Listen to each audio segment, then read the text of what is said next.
Ahora sí. Hola amigos y amigas. Ahora sí me escuchan. He cometido el error de no dar la... no apretar el volumen de la voz, lo que es un error recurrente en mi persona. Los saludo y las saludo de nuevo. ¿Cómo están el día de hoy? Bienvenidos y bienvenidas a la clase de lenguaje y comunicación de el día de hoy. En la clase de hoy veremos, como dice aquí al lado, los elementos constitutivos del género narrativo, sí, claro, pero también vamos a atender algunas dudas que hemos recibido por Facebook relacionadas con el nuevo modelo de prueba de lenguaje y comunicación que ha sido emanado por DEMRE. Por ello, dedicaremos la primera parte de la clase a abordar las preguntas de comprensión lectora de este modelo 2015 de lenguaje y comunicación. Me preguntan si estoy bien claro. La clase pasada casi me muero de un ataque de tos en pantalla. No es la manera más glamorosa de morirse. Yo quería morirme luchando por mis ideales o salvando a una persona amada.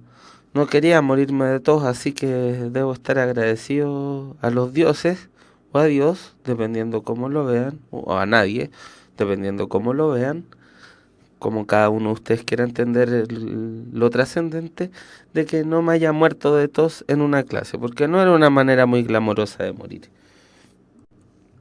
Y yo quiero morir de una manera más glamorosa. Em,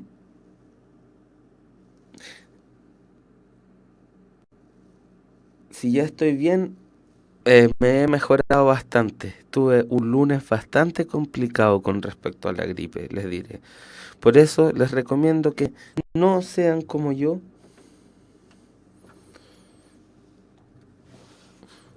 Les recomiendo que no sean como yo y se cuiden en este invierno.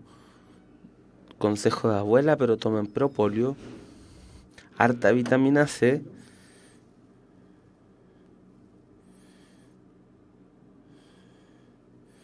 Y así no les va a pasar lo mismo. Ya. Hoy día, entonces, vamos a ver estos elementos constitutivos del género narrativo, pero primero vamos a mirar algunas preguntas de la sección comprensión lectora.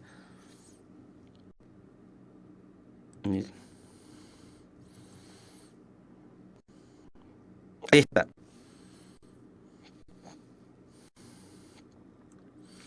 ¿Qué nos dice?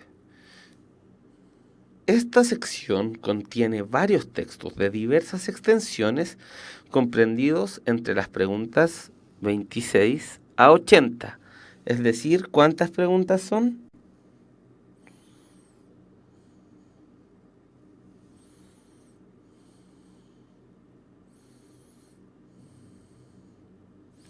Si son de la 26 a la 80, ustedes que van a dar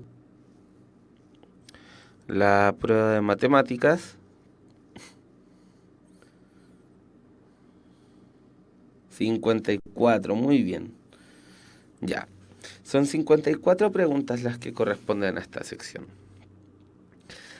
De estas 54 preguntas se formulan dos tipos.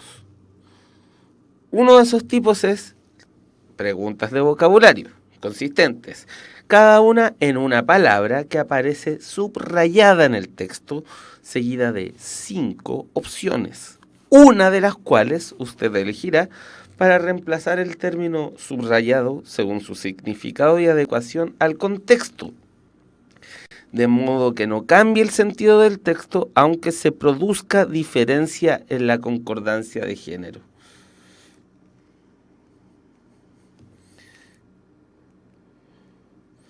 Luego,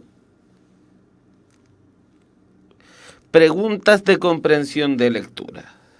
Son aquellas que usted deberá responder de acuerdo a los contenidos de los fragmentos y de la información extraída a partir de esos contenidos. Oh, entonces tal como ustedes nos vamos, yo me voy a enfrentar a esta sección como si fuera la primera vez. Veamos, ya.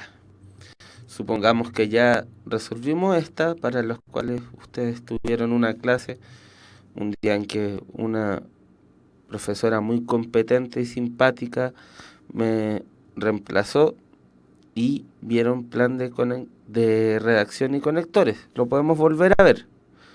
Pero suponiendo que ustedes esto ya lo manejan más o menos, llegamos a esta segunda sección. ¿Qué nos espera? Un texto. Un texto. ¿De cuántos párrafos?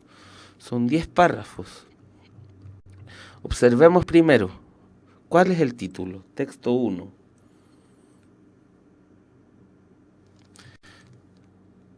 ¿Hay alguna información? Está extraído de una página web un día. Parece ser una noticia o algo así. Primero, antes de leer, hacemos todas las inferencias que podemos hacer con respecto a la lectura.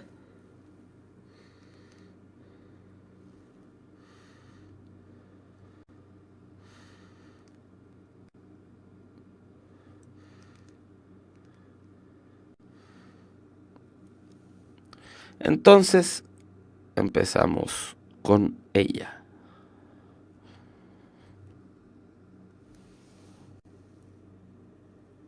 Qué bueno que me encuentren chistoso. Me sentiría muy mal si... Creo que uno de los peores apelativos que podría caer sobre mí sería que me dijeran que fuese fome. Si me dijeran que soy feo, ya está bien. Cosas de la naturaleza. Si me dijeran que soy pesado, bueno, mi carácter. Pero que me dijeran que soy fome, creo que me dolería mucho. Bueno, empecemos la lectura del texto. 1. Desde el 1 de octubre, ningún establecimiento comercial de la ciudad de Buenos Aires que tenga un salón de atención al público menor que 100 metros cuadrados podrá permitir que se fume en su interior.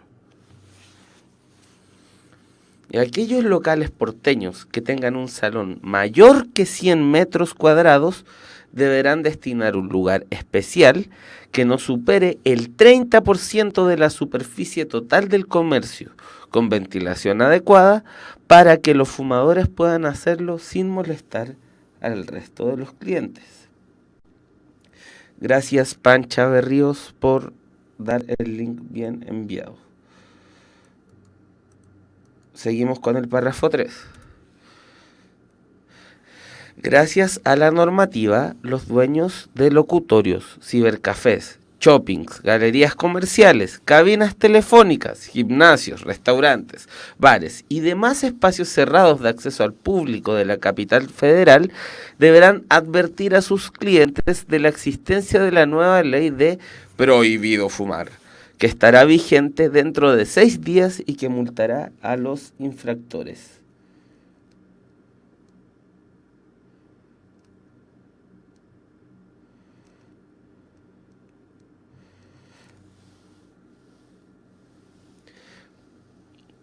Pero quizás los mismos propietarios deban ser advertidos.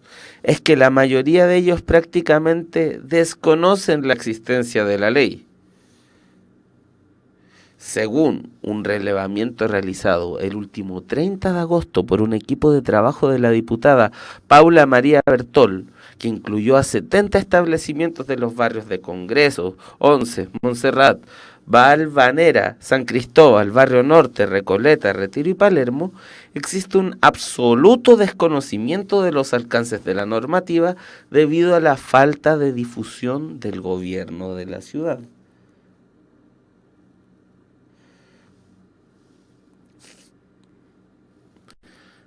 Este hecho se refleja en las opiniones de la mayoría de los encargados y propietarios de bares y restaurantes porteños. Comillas, la verdad es que no tenía idea.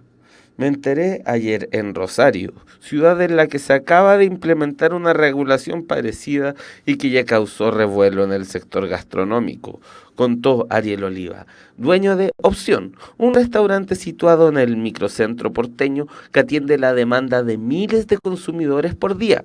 Para él, las cafeterías son las que más van a sufrir esta normativa porteña. El cigarrillo está muy emparentado con el hábito de tomar café. En el caso de los almuerzos es diferente, porque una vez que la gente terminó de comer, puede salir y fumar afuera. Eso sí, las sobremesas tal vez se acorten bastante, agregó el empresario. En cuanto a las multas, los responsables de cada establecimiento de superficie inferior a 100 metros cuadrados que no hagan cumplir la normativa serán sancionados con una de entre 500 y 2.000 pesos. Recordemos que hablamos de Argentina y 500 y 2.000 pesos es harto. Quienes provean de cigarrillos o tabaco en cualquiera de sus formas a menores de 18 años también deberán pagar multas de 50 a 500 pesos. Y los dueños de locales donde no se cumpla con la obligación de informar de la prohibición abonarán de 250 a 1.000 pesos por infracción.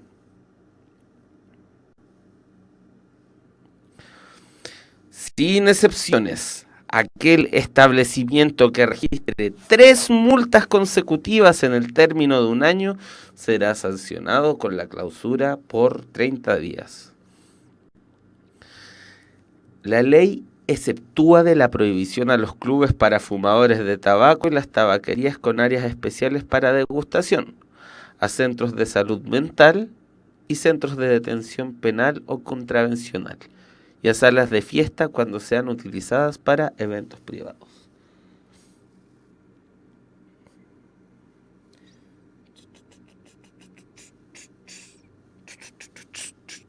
¿Qué tipo de texto es el que acabamos de leer, muchachos y muchachas? Primero, antes de responder cualquier pregunta,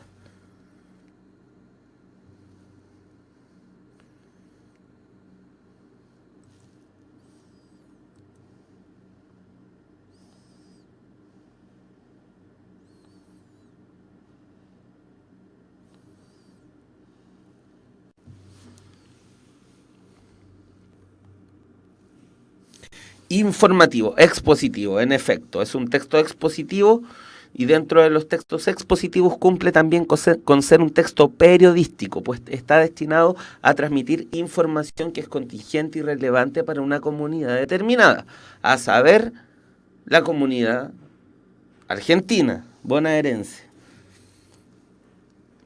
Muy bien. Entonces, tenemos la pregunta número 26. Infractores. Nos pone como alternativas A, rebeldes, B, culpables, C, demandados, D, transgresores, E, inculpados. ¿Cómo podríamos resolver cuál es la correcta? Lo primero que tenemos que hacer, como es obvio, es ir al contexto. ¿Infractores de qué? Infractores de la ley. En ese sentido podemos empezar a descartar. Un rebelde es alguien que se rebela frente a algún tipo de autoridad o creencia determinada. Una rebeldía es, por lo tanto, una actitud que tiene ciertas consecuencias morales. Aquí no lo hay. Culpable también es un término moral. La culpa cae sobre quien ha cometido una infracción. Es el efecto de la transgresión o de la infracción, digamos. No es la infracción propiamente tal, sino la condición en la que queda alguien que ha cometido una infracción. Demandados supone ya que la demanda estaba hecha.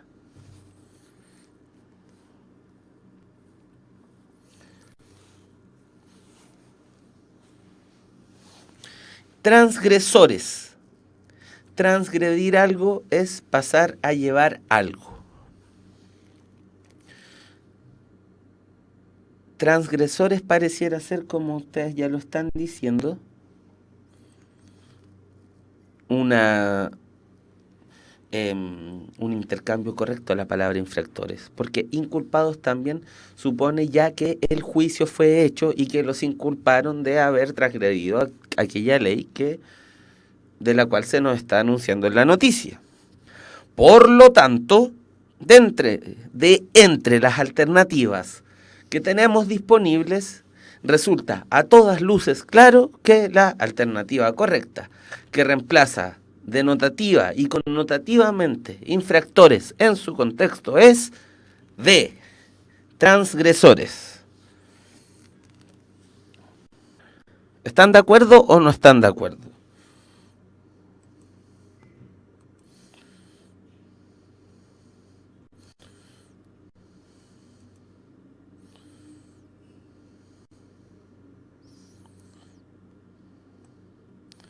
¿Qué opinan?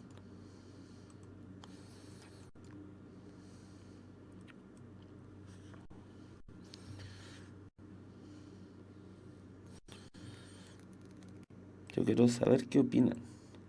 Sí, ya, están todos de acuerdo. De manera tal que podemos continuar entonces. ¿Cuál de los siguientes enunciados corresponde a una opinión del emisor del texto? ¿A qué contenido nos remite esto? Para aquellos que preguntan, ¿por qué hay que aprender contenidos? Bueno, aquí ya sabemos que se nos está preguntando por un contenido cuyo título es modalización discursiva.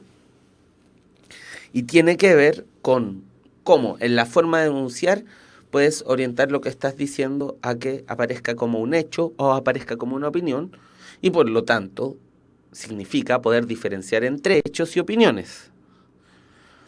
La opinión, como ya lo hemos dicho otras veces, involucra la valoración subjetiva de quien está hablando.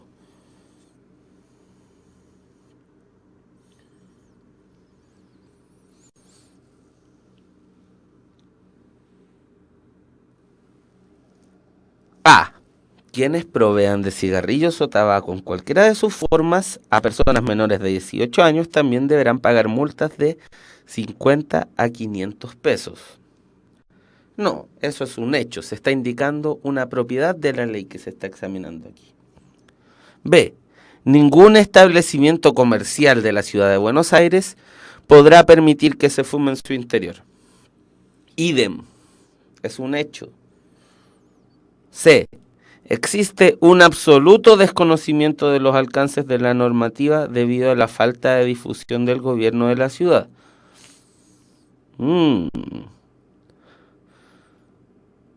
¿Sabemos si ese desconocimiento es absoluto? Dejémosla ahí. Sobre esa puede recaer nuestra sospecha. La verdad es que no tenía idea. Me enteré ayer en Rosario. Es un hecho, subjetivamente es un hecho, pero un hecho, finalmente. Pero quizás los mismos propietarios deban ser advertidos. En ese quizás, precisamente, como varios de ustedes ya lo han reconocido, el quizás entrega este elemento de modalización donde uno ve que hay menos certeza con respecto a lo dicho, quizás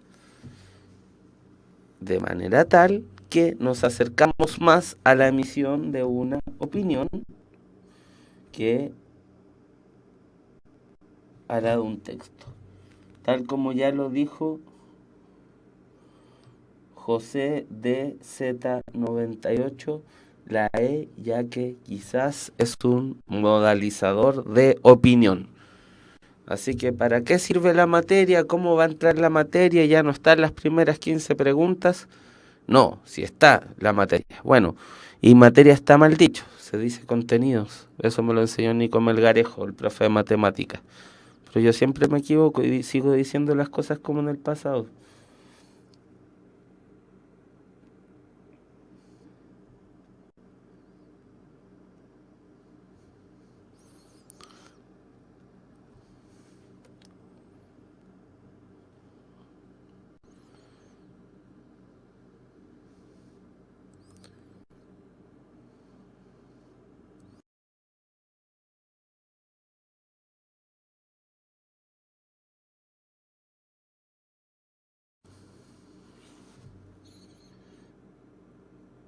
Entonces, la alternativa correcta es la alternativa E.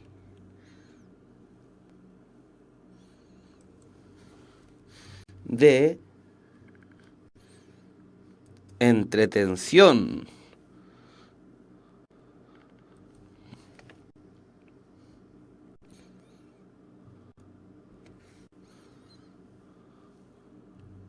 Ya.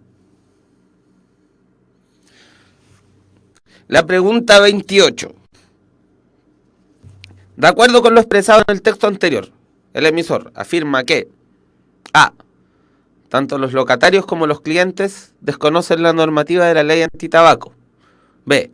El hábito de fumar y beber café está extendido por todo Buenos Aires. C. La ley antitabaco perjudica preferentemente los intereses de las cafeterías. D. Las medidas de la ley antitabaco afectan el sector gastronómico. E. La diputada Paula María Bertol denunció la falta de información de la ley antitabaco.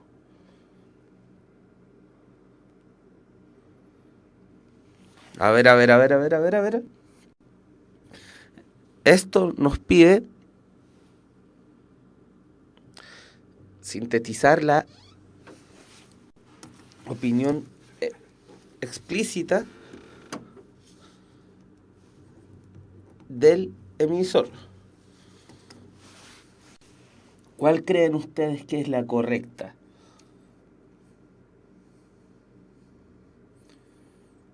Así como por decir algo, por participar, por intentarlo.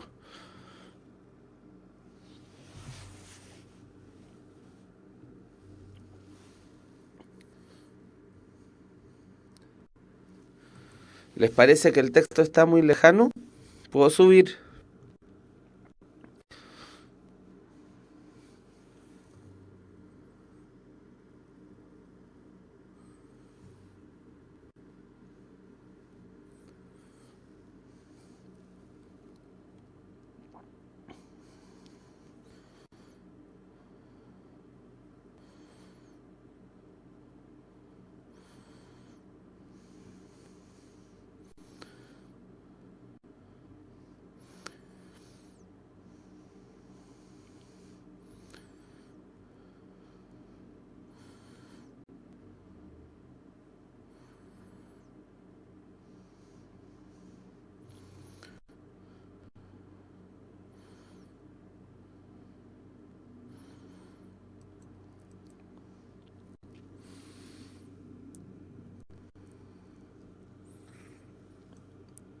Lo primero está dicho, no está dicho en términos absolutos.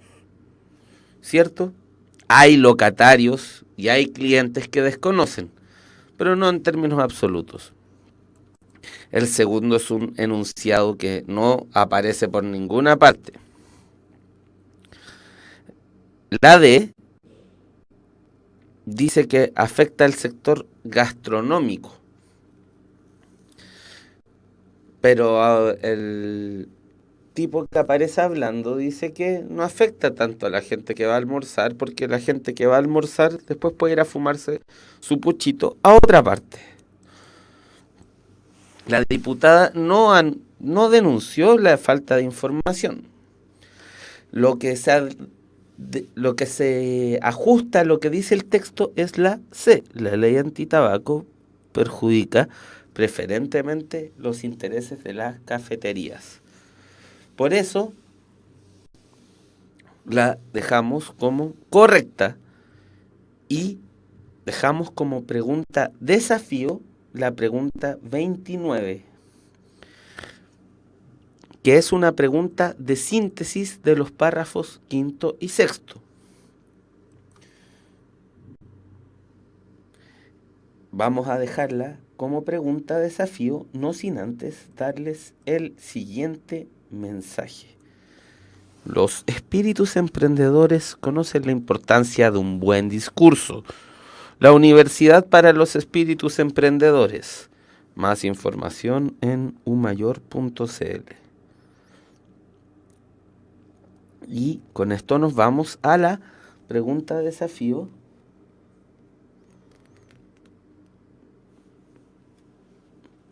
que es presentado a ustedes como siempre por Universidad Mayor. Dejamos la pregunta 29 como pregunta del desafío.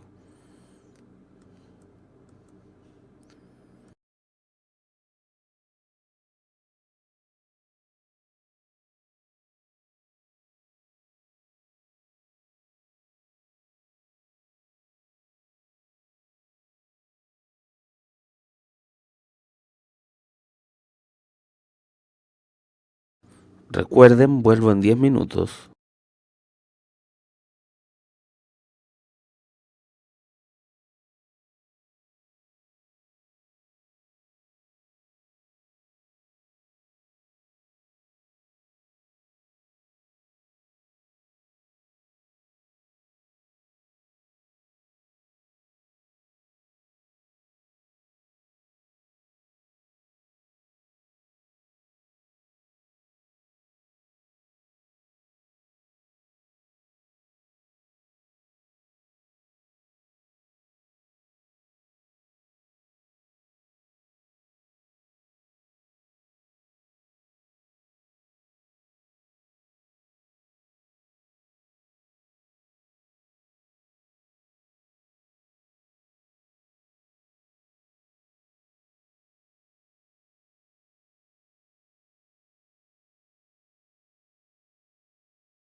África, pásalo bien.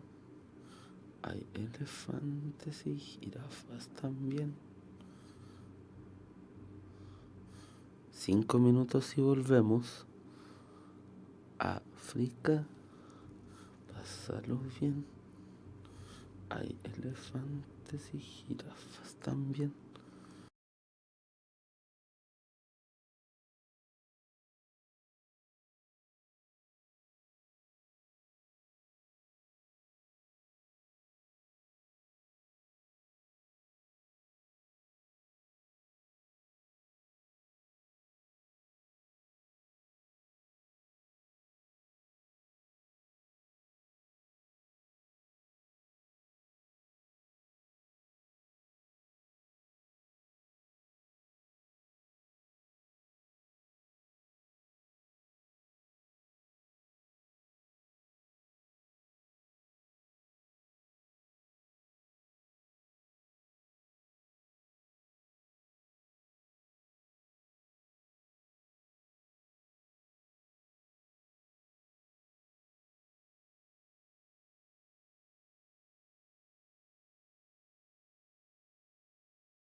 África, pásalo bien.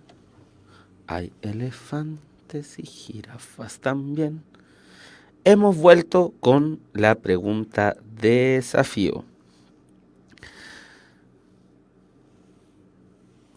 Después de haberles mostrado uno de los hits más connotados del artista Felipe Con Aranguis, Música del Mundo, volvemos a lo nuestro, que es el lenguaje y la comunicación. Como recordábamos, estamos en medio de esta pregunta que nos requería sintetizar adecuadamente lo que decían los párrafos quinto y sexto.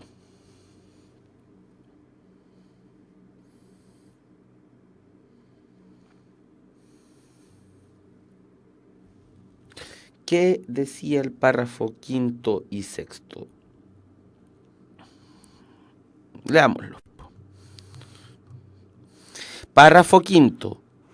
Según un relevamiento realizado el último 30 de agosto por un equipo de trabajo de la diputada Paula María Bertol, que incluyó a 70 establecimientos de los barrios de Congreso, Once, Montserrat, Valvanera, San Cristóbal, Barrio Norte, Recoleta, Retiro y Palermo, existe un absoluto desconocimiento de los alcances de la normativa debido a la falta de difusión del gobierno de la ciudad. Este hecho se refleja en las opiniones de la mayoría de los encargados y propietarios de bares y restaurantes porteños. La verdad es que no tenía idea, me enteré ayer en Rosario, ciudad en la que se acaba de implementar una regulación parecida y que ya causó revuelo en el sector gastronómico, contó Ariel Oliva, dueño de Opción, un restaurante situado en el microcentro porteño que atiende la demanda de miles de consumidores por día. Para él, las cafeterías son las que más van a sufrir esta normativa porteña. El cigarrillo está muy emparentado con el hábito de tomar café. En el caso de los almuerzos es diferente, porque una vez que la gente terminó de comer, puede salir y fumar afuera. Eso sí, las sobremesas tal vez se acorten bastante, agregó el empresario. Entonces, ¿dónde está sintetizado bien lo que dice en estos párrafos? Es que los propietarios desconocen la normativa o dicen que la desconocen, al menos. ¿Los consumidores de café siempre son fumadores? No, no hay cómo inferir eso. C. ¿La ley influye fuertemente al sector gastronómico de Rosario? No, no fuertemente, lo influye lo mismo que influye a otros sectores. D. ¿La legislación no afecta a los restaurantes a la hora de almuerzo? Sí, pues sí afecta a los restaurantes a la hora de almuerzo, solamente que dice que la gente que almuerza luego puede ir a fumar para otra parte.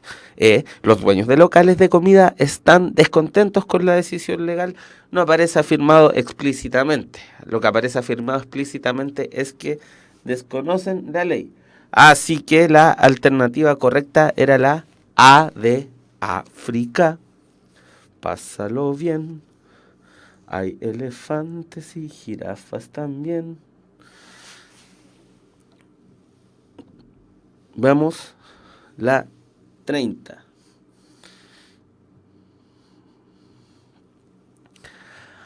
A partir de la información expresada en el segundo párrafo, se infiere que, recuerden, cuando nos piden que infiramos, nos ponemos en disposición de inferir. Es decir, sabemos que no va a aparecer de manera tan textual o nada textual la respuesta correcta.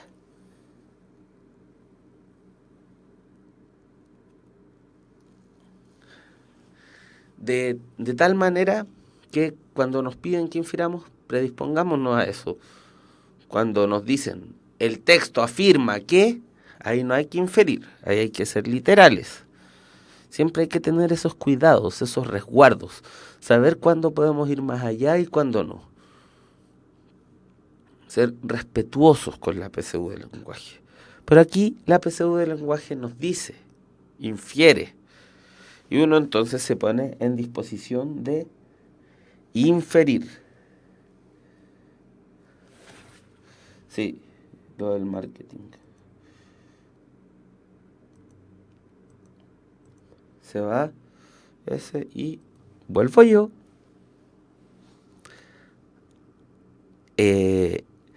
Leamos el segundo párrafo y luego vemos las alternativas.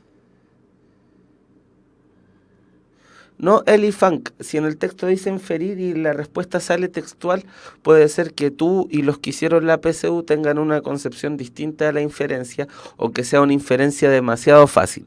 No la descartes de inmediato. Sin embargo, cuando nos pide inferir suele ser, debería al menos, en el mundo ideal, ser algo que no aparece textual. Pero recordemos que la prueba la hacen seres humanos, que la diferencia a veces entre lo explícito y lo implícito puede quedar más o menos tenue, no siempre es tan claro.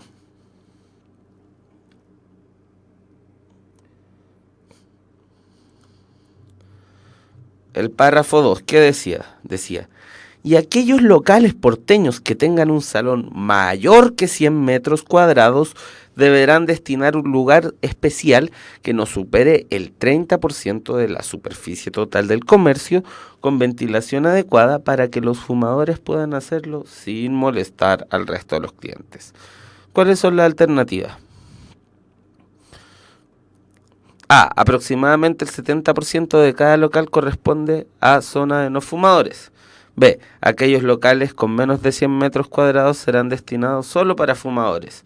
C. Todas las zonas de fumadores tienen una ventilación acorde al número de clientes. D. Para los no fumadores el humo del cigarrillo dejará de ser un problema de salud. E. Esta normativa tiene el propósito de reducir la adicción a la nicotina de los cigarrillos.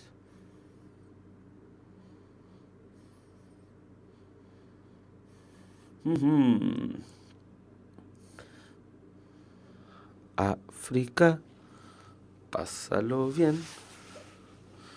Elefantes. Si nos dice que el 30% va a corresponder a la zona de fumadores, podemos inferir, sin forzar la información, que la respuesta correcta es África, pásalo bien. Hay elefantes y jirafas también. Es la A, ¿cierto? Aquellos locales con menos de 100 metros cuadrados serán destinados solo para fumadores. Es una locura inferirlo del texto. El texto no lo dice en ninguna parte y no permite inferirlo. C. Todas las zonas de fumadores tienen una ventilación acorde al número de clientes. No dice que las zonas de fumadores se van a ventilar de acuerdo al número de clientes. No hay cómo inferirlo. D. Para los no fumadores, ¿el humo del cigarrillo dejará de ser un problema de salud? No, pues no va a dejar de ser un problema de salud. Va a dejar de ser un problema de salud cuando vayan a los restaurantes.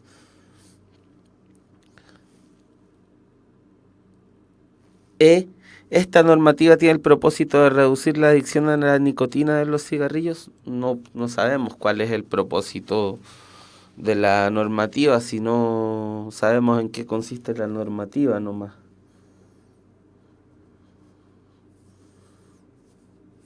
Sí, Maca, pronto haremos una clase de conectores y veremos eso a mayor profundidad.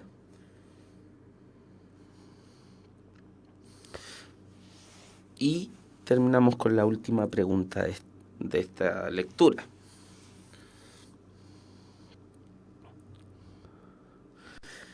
¿En cuál de las siguientes opciones se presenta un título adecuado para el texto anterior? Ojo, chiquillos, chiquillas. Esta es una pregunta que, de manera tramposa, les está pidiendo una síntesis global. ¿Qué es una síntesis global? Que sinteticen el contenido de la mayor parte del texto.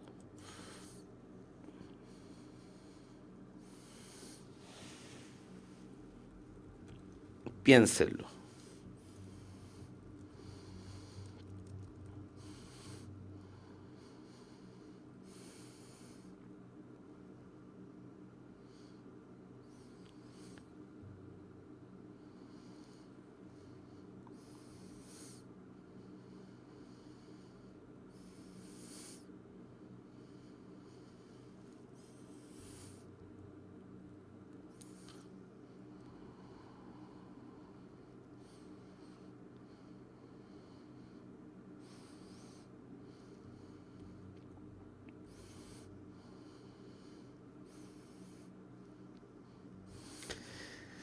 Como varios ya lo percibieron, A, B, C y D solo hablan de aspectos parciales de la noticia. La única que es una síntesis adecuada del contenido total de la misma es la E, pues nos da cuenta de un título que permite abarcar todos los contenidos, a saber, una panorámica de los efectos que está teniendo, efectos y reacciones y opiniones que está teniendo la nueva ley antitabaco en Argentina. Por lo tanto, la alternativa correcta es E, de Europa, pásalo mal, no hay elefantes ni jirafas tampoco. Es la E. Ah, E de elefante. Sí. En África sí hay elefantes. Los elefantes son enormes. A mí me llama tanto la atención que existan animales tan grandes.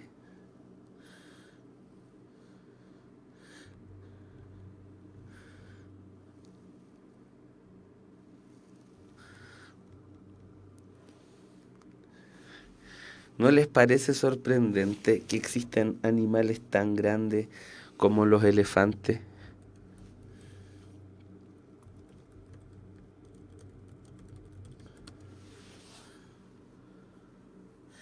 El periodo de gestación de los elefantes es de 22 meses.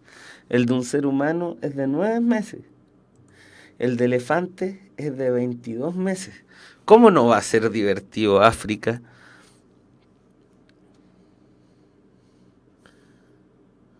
Son los mamíferos más grandes, según Wikipedia. Antes se clasificaban los paquidermos, pero ya no es válida esa clasificación. Ahora se los clasifica en el orden Proboscidea. Miren ustedes. Es bueno aprender sobre elefantes cuando uno quiere aprender de lenguaje y comunicación.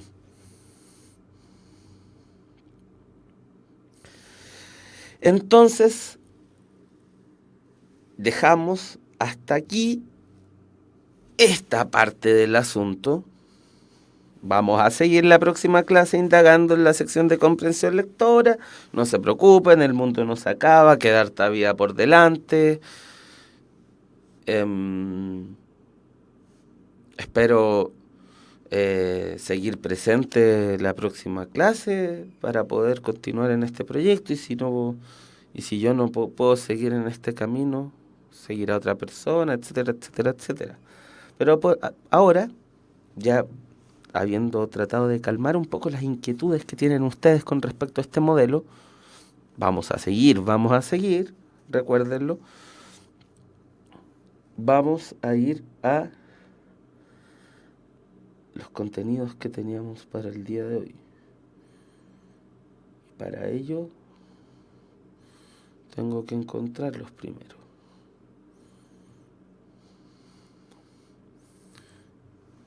Aquí está. Esta es una guía que tenemos en Puntaje Nacional sobre el género narrativo que hizo mi buena amiga, colega Lore Contreras.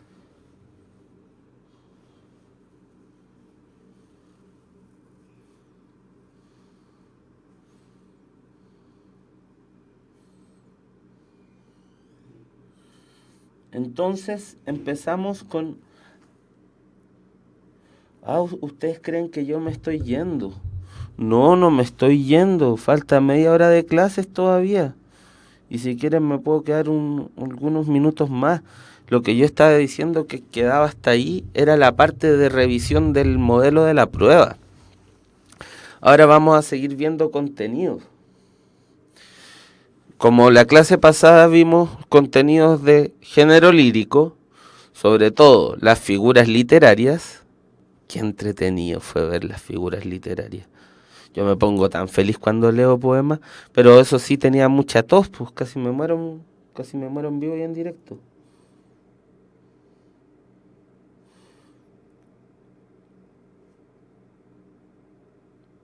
Sí, sí, ahora estoy pescando.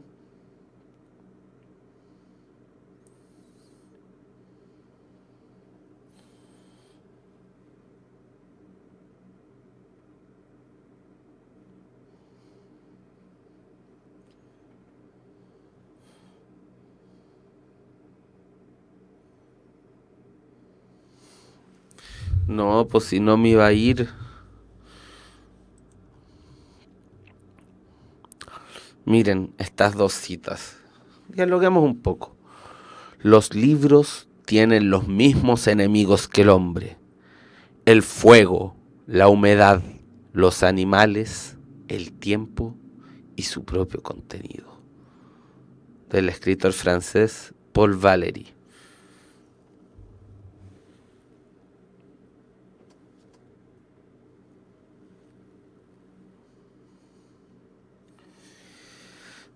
Querida Maca, amiga mía, si me pusiera a atender las dudas individuales de cada uno de ustedes, no podría hacer la clase sobre un tema específico, sino que tendría que hacer una clase de responder dudas individuales, que la puedo hacer. Lo que podemos hacer para que te quedes más tranquila es prometerte que vamos a tener una clase donde veamos esos temas.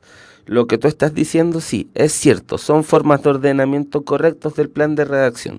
Vas bien en tu estudio, tienes buenas ideas al respecto.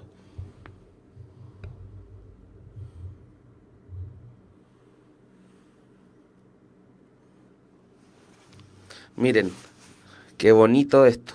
Los libros tienen los mismos enemigos que el hombre. El fuego, la humedad, los animales, África, pásalo bien. El tiempo y su propio contenido, lo que está adentro de los libros, como si los libros tuvieran un elemento subversivo que los hace ponerse contra sí mismos. Es una idea interesante de indagar, ¿cierto? ¿No les parece?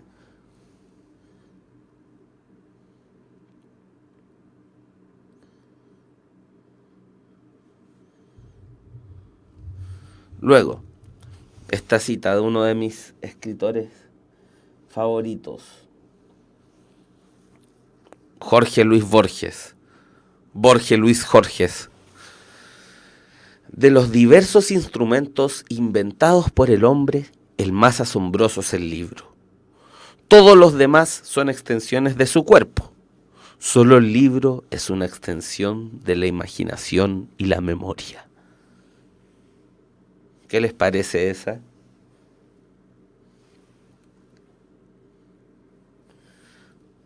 Por ejemplo, la tijera es una extensión de la mano. Las micros son una extensión de las piernas. Los micrófonos son una extensión de mis cuerdas vocales. Permiten que lo que yo digo llegue hacia más lados. Las cámaras son una extensión de mis ojos. Pero el libro es una extensión de la imaginación y la memoria. Qué grande que es Borges. Qué grande que es Borges Luis Borges.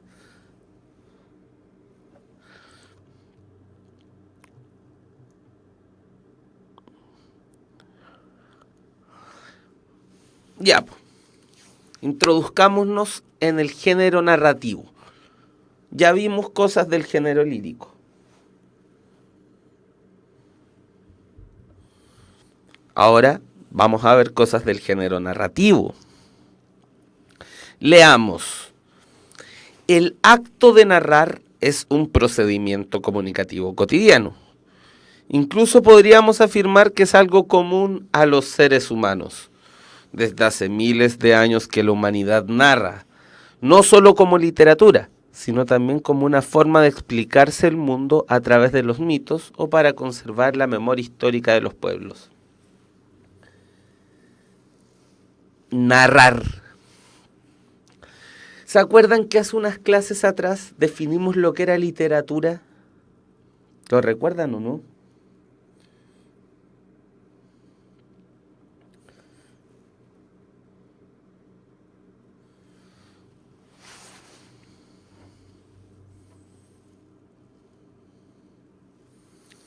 Dijimos que la literatura era el arte verbal.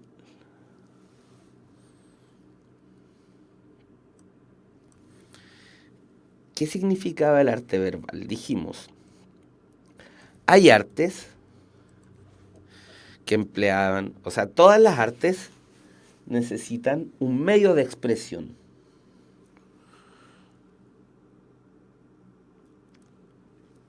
El arte podemos decir en general que es una dimensión de la expresión humana en la que producimos obras, objetos o relaciones estéticas que nos permiten comunicar nuestro mundo y vivirlo en conjunto con otros seres humanos. Es una forma comunicativa y estética. Luego decíamos que hay varios tipos de artes y cada arte necesita su soporte material. Decíamos entonces, para la escultura necesitamos el soporte material de algo que nos permita darle volumen. La danza necesita el soporte material del cuerpo humano y su movimiento en un espacio. La pintura de una superficie a partir de la cual disponer trazos y pinturas y etcétera. La música tiene como soporte material los sonidos tonales y atonales, los silencios y los ritmos.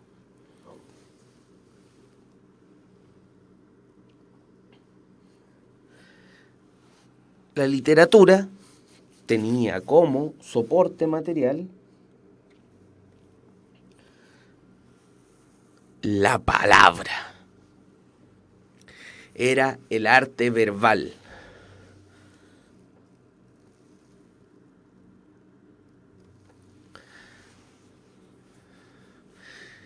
Lo que nos está diciendo esta guía, lo que parte diciéndonos la guía, es que la narración es algo que trasciende la literatura. Una cosa es el género narrativo como parte de la literatura, donde podríamos agrupar las obras de Cervantes, las obras de Homero, las obras de Borges, las obras de Cortázar, las obras de Bolaño, las obras de Gabriel García Márquez, las obras de Paul Auster, etc. Y diríamos, una parte de la literatura agrupa el género narrativo. Pero aquí, en esta guía, se nos empieza hablando de el acto de narrar como proceso comunicativo cotidiano. La narración, entonces, es una forma discursiva que va más allá de la literatura. Cuando ustedes le cuentan a otra persona lo que hicieron el día anterior, ya están ejerciendo una narración. Hay un personaje que lleva a cabo ciertas acciones en un espacio, le acontecen en un espacio y un tiempo, y le suceden ciertos acontecimientos.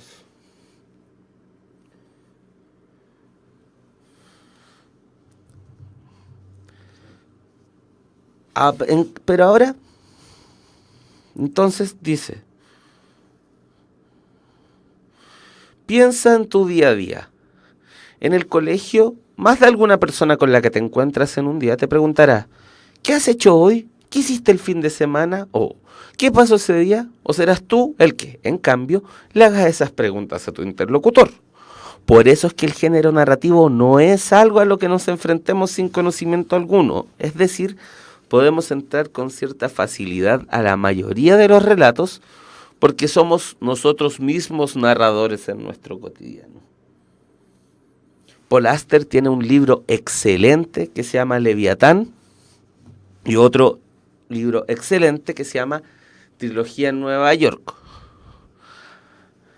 A quienes tengan acceso a alguna biblioteca o lo puedan adquirir, los recomiendo. Como lectura preparatoria para la PSU, es un escritor de alta complejidad, sin embargo no inentendible, bastante entretenido y bastante actual.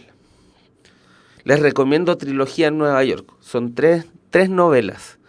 Es un libro que contiene 3 novelas entretenidísimas, loquísimas, y les servirá evidentemente de forma preparatoria para la prueba, porque leer y leer es una de las mejores, si no la mejor forma para prepararse para la PSU.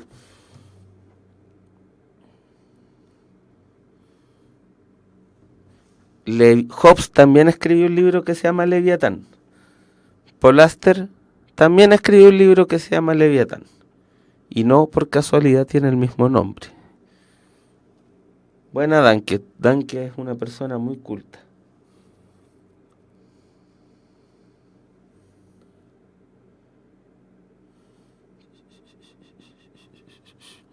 Ya.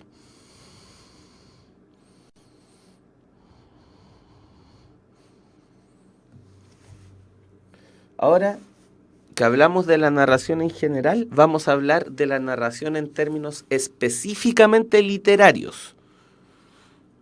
¿Ya? Porque, ¿cuál es la diferencia? Si yo ahora a ustedes les cuento que el viernes quedé de juntarme con Super Taldo y que Super Taldo me plantó porque se le pinchó una rueda de la bicicleta, yo seré un narrador real. El principio de la narración literaria es que el narrador constituye un sujeto ficticio. El narrador es una función del texto literario, no es una persona que existe. Entonces, cuando yo leo un libro de Cortázar, el narrador del libro no es Cortázar, es un narrador ficticio. Y eso ya nos pone de plano en el terreno de la literatura, donde la ficción,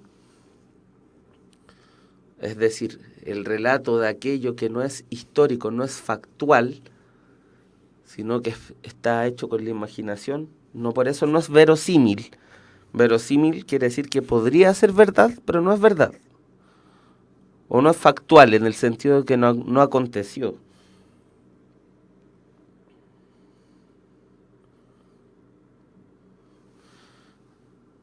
Ahora entramos en el terreno de la literatura y vamos a ver las categorías desde el terreno de la literatura.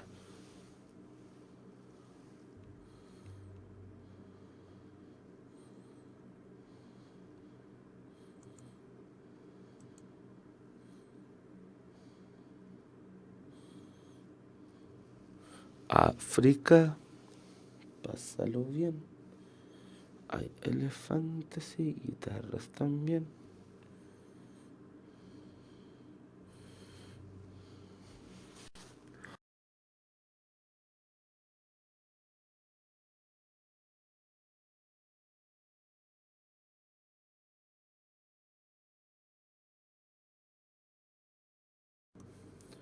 Voy a desaparecer un poco porque quiero sonarme, estoy resfriado y encuentro muy poco glamoroso sonarse frente a la cámara. Sin embargo, si no se me va a tapar la nariz y me voy a poner muy rojo.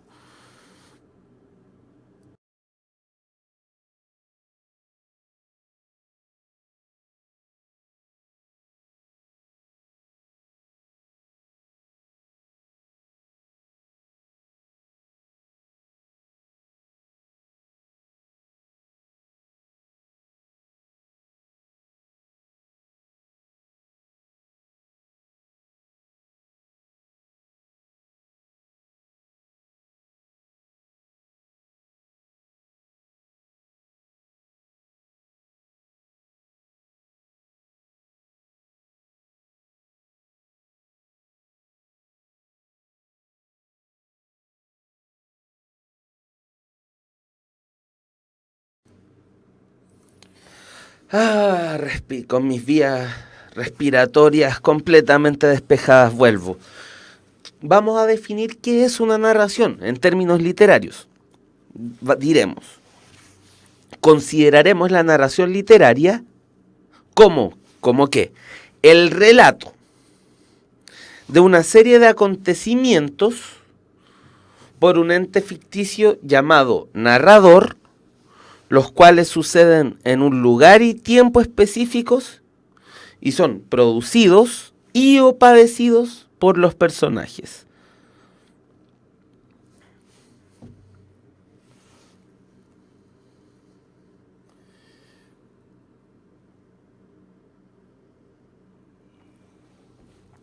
Veamos cada elemento de la definición.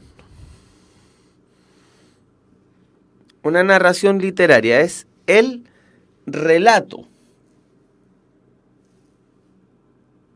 Es un relato de una serie de acontecimientos por un ente ficticio llamado narrador. A ver si me han estado poniendo atención. ¿Por qué este narrador es un ente ficticio?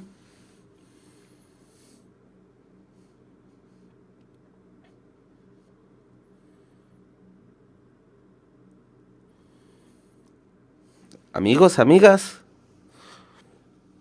volvamos a la clase. ¿No ven que me hacen sentir solo cuando hablo y no veo respuesta de ustedes?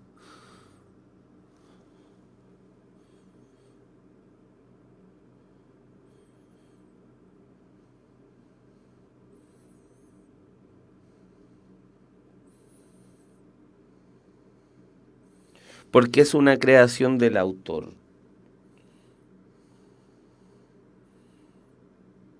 Es una función de un texto literario, el narrador. No es una persona real.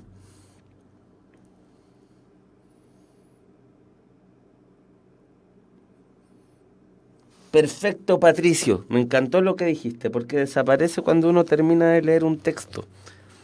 El narrador es la función de un texto, no es el autor.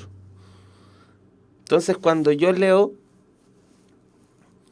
Rayuela de Cortázar, sé que el narrador no es Cortázar.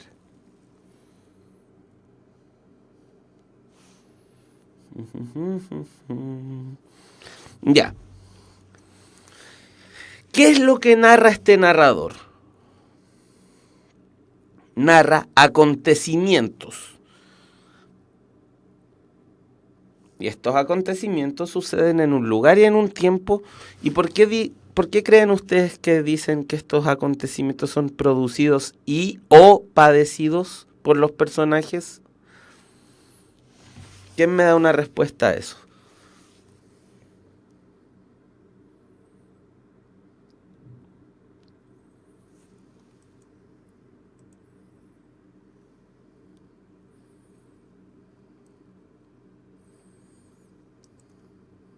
África, pásalo bien. Elefantes y jirafas también.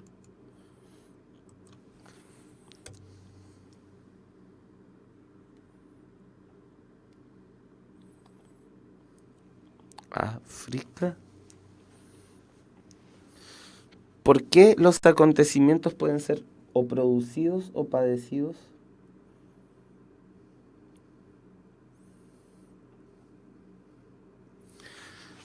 Miren, antes,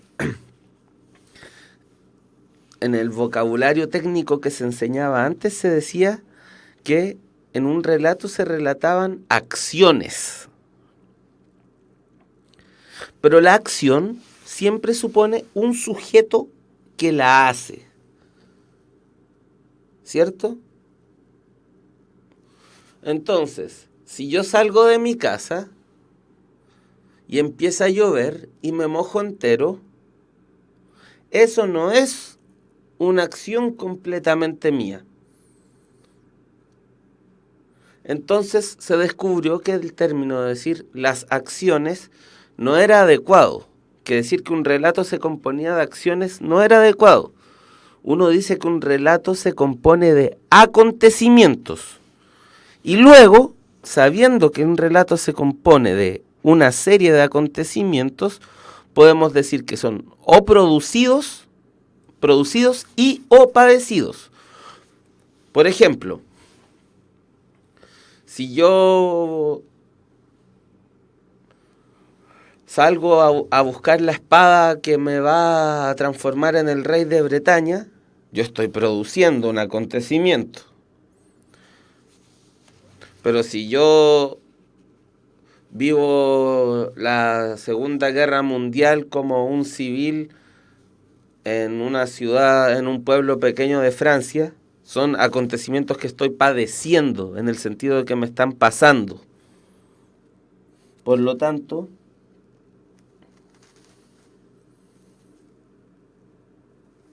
los personajes pueden o producir o padecer acontecimientos, o las dos cosas. ¿Se entiende? Lo que tú padeces es algo que te pasa. Lo que tú produces es algo que tú haces que pase. Lo haces suceder. Make it happen. Make it real. No sé. Podría ser publicista. ¿Entienden por qué entonces dice que los acontecimientos son producidos y o padecidos por los personajes? Y eso es más exacto que la definición antigua, que se decía antiguamente que el relato era una serie de acciones. Ahora ya no decimos que es una serie de acciones, decimos es una serie de acontecimientos.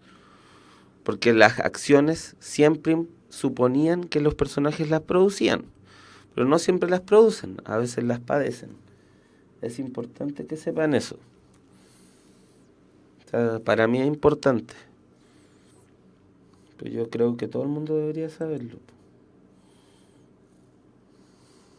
Para mí es súper importante.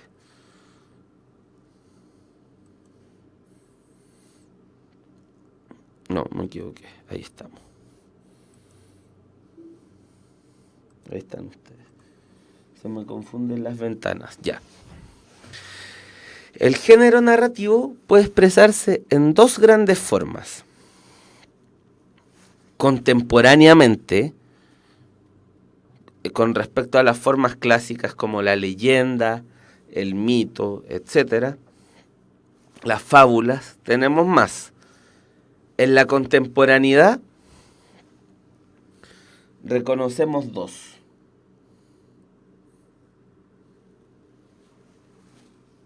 La narración breve, a la cual también llamamos cuento, tiene pocos personajes, escasa descripción y el efecto la mayoría de las veces está concentrado en el desenlace de la historia. Como decía Cortázar, con una metáfora del box, la novela gana por puntos. En el box los puntos se ganan, no sé, pues, un combo en la cara vale tantos puntos, un combo en la guata vale otro. Dice, la novela gana por puntos, el cuento gana por nocaut, que es el que gana la pelea porque botó al otro en el suelo. Tal vez es una metáfora un poco violenta, Cortázar la ocupaba. Entonces dice que el cuento concentra su efecto en el desenlace de la historia. Debido a la corta extensión, es importante producir suspenso desde el comienzo para conducir la atención a la conclusión del relato. La novela, en cambio, es un relato de mayor extensión, por lo que es posible profundizar en las descripciones, lugares, ambientes, personajes, acontecimientos, e incluso posibilita que el narrador se permita largas digresiones o paréntesis reflexivos en las historias que puedan no tener una relación directa con los acontecimientos. Vayan a leerse ustedes un libro del siglo XIX.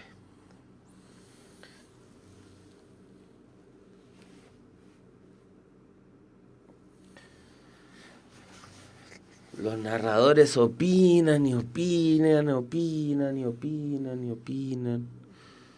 Son como yo, opinan de todo. Tal vez yo soy un narrador del siglo XIX y me acabo de dar cuenta.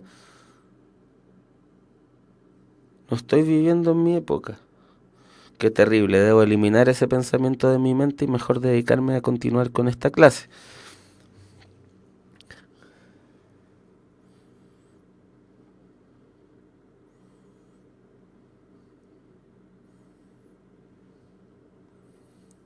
José dice que el desenlace es importante en una novela. Claro que sí, evidentemente.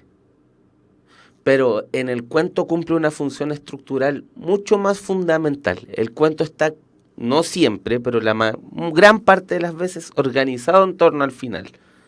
La novela no necesariamente.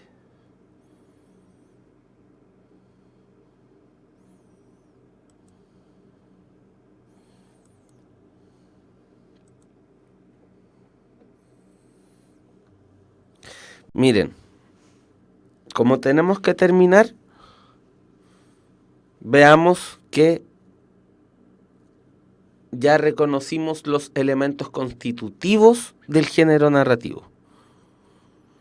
¿Qué es un relato? ¿Qué se relatan? Acontecimientos. ¿Quién los relata? Un narrador. Esos acontecimientos suceden en un lugar, es decir, en el espacio y en el tiempo. Y los producen o les suceden a los personajes. Estos son los elementos constitutivos del género narrativo. No hay género narrativo sin estos elementos. Entonces, la próxima clase nos vamos a adentrar a cada uno de estos elementos y vamos a hablar de lo que ustedes han estado hablando en el chat durante este rato, mis queridos y queridas, de los tipos de narradores, tipos de personajes, de espacio, etc.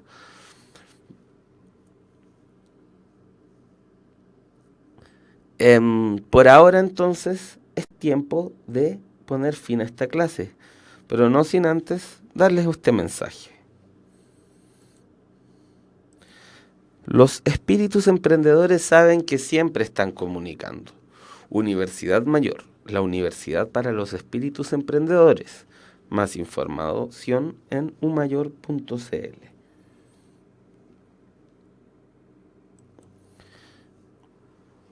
Entonces, como les dije, los elementos constitutivos del género narrativo son, primero, el relato, que es lo que comprende todo.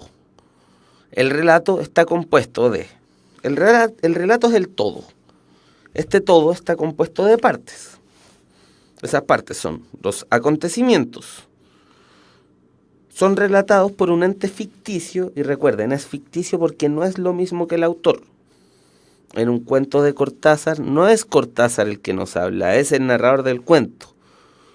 Entonces, tenemos el relato, es el todo. Están los acontecimientos. Está el narrador que relata. Está el espacio y el tiempo en el que ocurren los acontecimientos. Y están los personajes que producen o padecen aquello que es relatado. Esos son los elementos constitutivos del género narrativo. Así que ahora, siendo las 8 de la noche, yo les doy mi despedida y los invito a que sueñen con África. Pásalo bien. Hay elefantes y jirafas también. E inventen muchas narraciones sobre África, un continente variopinto donde se sufre mucho, pero también donde hay una inmensa diversidad cultural y de flora y de fauna.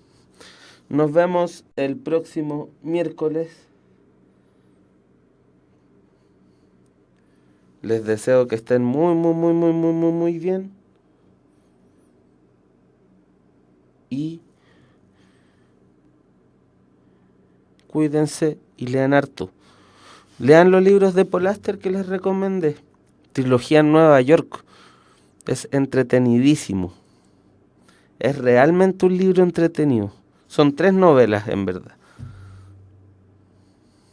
Consíganselo. Nos vemos.